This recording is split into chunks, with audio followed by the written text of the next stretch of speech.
Hello, students. On behalf of the entire North American Career Development Team, congratulations on completing your fall semester at Hult. This is no small feat, even without a global pandemic. So to have accomplished such an achievement during this time really is something to be celebrated. For those of you who don't know me, my name is Lee Nicholas, and I'm one of the career advisors on the Boston campus. And the careers team and I wanted to leave you with some tips on how you can utilize this upcoming break to make some progress on your job search. Oftentimes people think of the holidays as a time to stop working so much on their job search, maybe take their foot off the gas. But in reality, it's a perfect opportunity for you to maybe reconnect with some old friends who are in companies you're interested in, or perhaps even get some industry information from that distant uncle. So we recommend that you take advantage of all of the virtual cheer and get ready to make a jump start on your career search. So whether or not you've been working diligently with your career advisor over this last semester, or perhaps you haven't given it much thought at all, we're prepared to give you some tips here to get you in a position where when you come back to campus in January, you'll feel prepared and ready to go to market to get that dream job. So oftentimes the question that I'll hear from students at this point in the year is, where should I be at this point in the job search, and am I behind? So let's review. If you've been working with your career advisor already, you know that the first steps to any successful job search strategy is, number one, defining and validating your target, meaning your industry, function, and location. And two, branding yourself toward that target with your resume and LinkedIn. Having a defined and validated career target means you have a realistic plan and you'll be able to be much more focused and therefore strategic during your job search. And of course, once you know what you're targeting, it's also just so much easier to brand yourself with the right keywords and transferable skills. If you're not clear yet on your target, this would be a great thing that you could concentrate on during this upcoming break. Check out these resources that we have for you on Career Essentials to help you with some of your research. If you haven't yet worked on your resume, that would be another great goal for this upcoming break. Remember to utilize all the resources available to you. You can access templates and guidelines if you're just getting started, as well as ways to strengthen your content, like those CAR statements you've likely talked to your advisor about. Once you have your resume in a good place, remember you can always upload it to VMOC using your single sign-on for feedback. Having a solid LinkedIn profile that's ideally branded towards your target is another critical component to your job search. Whether you're looking for some ways to tweak it, to make it stronger, or just getting started, there's a wealth of information available to you to help you build an impactful profile. Aspire is also an excellent way to check your progress and get some feedback. Coming back to campus in January, having an idea of what you're targeting, along with a solid resume and LinkedIn page, will put you in a really great position to begin making strategic connections within your target companies, which is a great transition to informational interviewing. Certainly you've heard about networking at this point and how it is the single most important thing you can do in your job search. But why do we say that? Well, it's because in fact, data shows us that 80% of jobs obtained in the US stem from connections. Informational interviewing is simply a tool under the umbrella of networking. And all that it means is you connect with someone who is in a position or a company you're interested in and ask for a conversation so that you can learn more. The outcomes of successful informational interviews are you, one, learn. So remember how we spoke earlier about validating your target.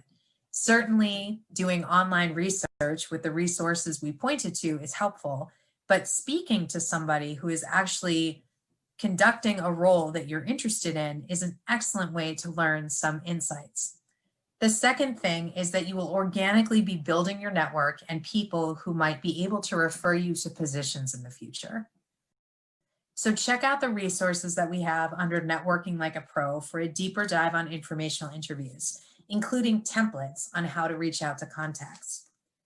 The first step of your informational interview strategy is going to be to identify people with whom you would like to connect.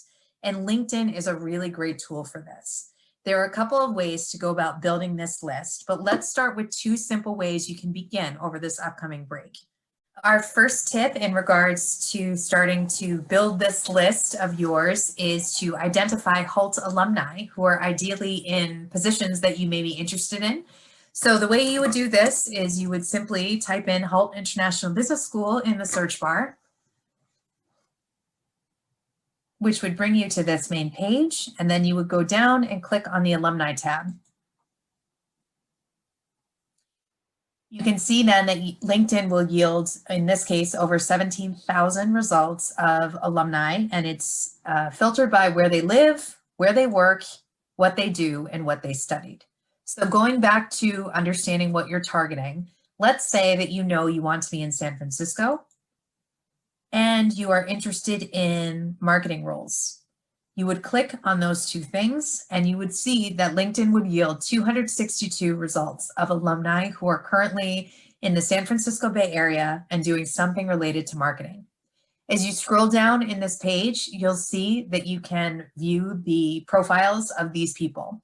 You can also see what year they graduated. So this is a really great start to try to build that contact list of people with whom to request informational interviews. In addition to Hult alumni, the other thing that you can do is you can identify people who are working at companies that you're interested in. So let's say you were interested in a company called, let's say, Easy Cater. This company I was recently reading about. You would click on Easy Cater. You would go down to the People tab, click on People. It also notes where they live. It's that same filter. Let's say you're interested in checking out something in Denver. So you could click on that and it will yield results for you again. These are all the people who are working at this particular company that you're interested in the city that you're targeting. So again, this is a smart, strategic way to begin to build your list for people with whom to request informational interviews. So now here comes your assignment. So in addition to, of course, defining and validating your career targets, as well as having a solid resume and an impactful LinkedIn, the careers team challenges you to the following. Number one, reach out and connect with 3 to 5 people in your personal network. These could be friends, family, friends of parents, etc., to request an informational interview. This will be great practice with people already in your network and put you in an excellent position to have more informational interviews with people at your target companies when the stakes are higher. And number 2, create a list of 20 companies of interest to you. And from there, identify one Hult alum or professional on the inside to speak with and be prepared to share with your career advisor when you return to campus. Thank you so much for taking the time to watch our video with tips on how to utilize your break in order to make some progress on your job search. It's been a joy working with all of you, and we wish you a wonderful holiday break with some nice relaxation and some good progress on that job search. And we can't wait to welcome you back in January. Take good care.